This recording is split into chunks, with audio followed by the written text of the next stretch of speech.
Good morning. Welcome to the Being Challenge. I'll be with you just a moment. Oh, well, that's funny. How did my phone get powered off? That's almost unheard of. Well, just a second. I gotta check my Facebook status, make sure that I'm still relevant. That people are still following me. Hello, T-Mobile. Well, today we're going to continue our conversation on being community, being in relationship with one another. And we're going to talk about, this thing screen time, how this sometimes gets in the way of our relationship. Have you seen it at restaurants? A family of four sitting at a table, everyone's doing this. The waitress comes, they order their food, and then they all go back to doing whatever it was they were doing on their phone. See, that's really gotten in the way of relationships a lot, I think. We're going to talk about just how much the digital world is impacting relationships, good and bad, mostly bad, but we do stay in relationship in some ways through devices like this. We can connect with people.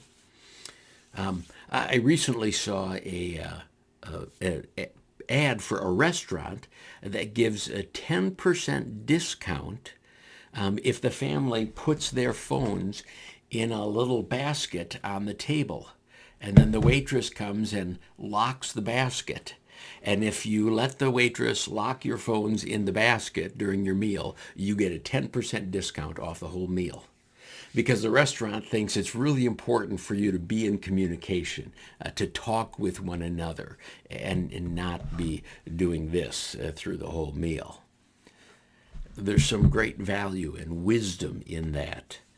I know we often stress in our home that the phones are out of the way during the meal. You don't have to be checking your mail. You don't have to be doing anything. You just put your phone away and let's have conversation together. In fact, one of the things that my wife and I like to do at mealtime is to play games. We have a backgammon board that sits on our dining room table, and we often will play a game of backgammon while we're eating. And then talk about the day and discuss things. We do this, right? This face to face. Hello, can you see me now, right? Look deep into my eyes, right? That's the kind of communication that we're talking about. That kind of connection is so important for us. And today we're going to talk about what it means to be community when we live in a digital world.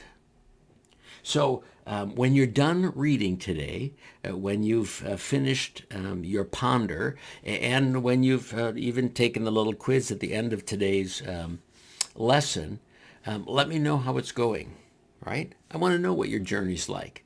Go ahead and shoot me an email, text me, a carrier pigeon, smoke screen, Morse code, whatever you need to do. But go ahead and get me a message. Now, don't spend the rest of the evening on your phone and say, "Well, Pastor said that I have to, get him a." Just let me know how it's going.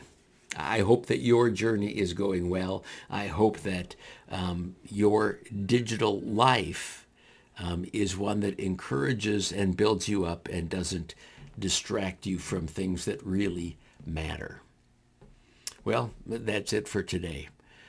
I will see you tomorrow on day 11 of the Being Challenge.